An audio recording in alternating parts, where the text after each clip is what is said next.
Sabi sa akin, nabasa ko yung column ni Bobby Tiglao. Opo. Habang ginaganap pala yung Quackcom na yan, nandito yung mga operatives ng ICC. Nasa opisina daw po ni Majority.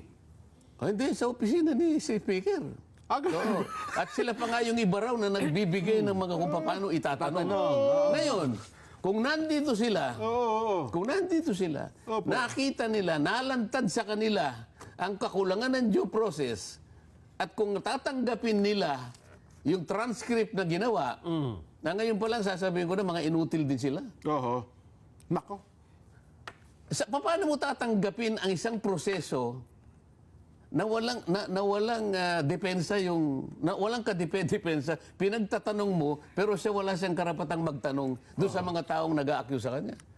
Opo. Dating Congressman Nery Colmenares. Opo. Ano pong dahilan ba't nandito yung dating Senadora Laila de Lima? Opo. At una ko pong itanong, Mr. Chair, wag po kayo magagalit, bakit po yung seating arrangement ay ganito po ang ginawa ninyo? Pinagtabi-tabi nila. Bakit tinabi po nyo si Pangulong Duterte kay De Lima. Opo. Kay hindi niya makilala kung sino eh. Bago hair At pagkatapos tinabi mo si dito pa lang meron na pong dito pa lang may plano na Kasi po kayo totoo, panghiya totoo po. dito Totoo yun. Di ba? May intimidation na kaagad yan. Alam po ninyo yung gagawin nyo, pinlano po nyo ito eh. Pati sa seating arrangement. Baka akala ninyo hindi lantad sa lahat ng tao ito lahat. Kaya natin pinapaliwanag, doon pa lamang sa seating arrangement, meron na po kayong plano. Totoo. Halatang halata. Hindi mo nahalata. Hindi, ako mahina ako sa ganyan eh. Paliwanag nyo nga, paano nagkaroon ng Malaysia, yung pagtabihin mo ang dating Pangulo at si De Lima? Anong masama doon?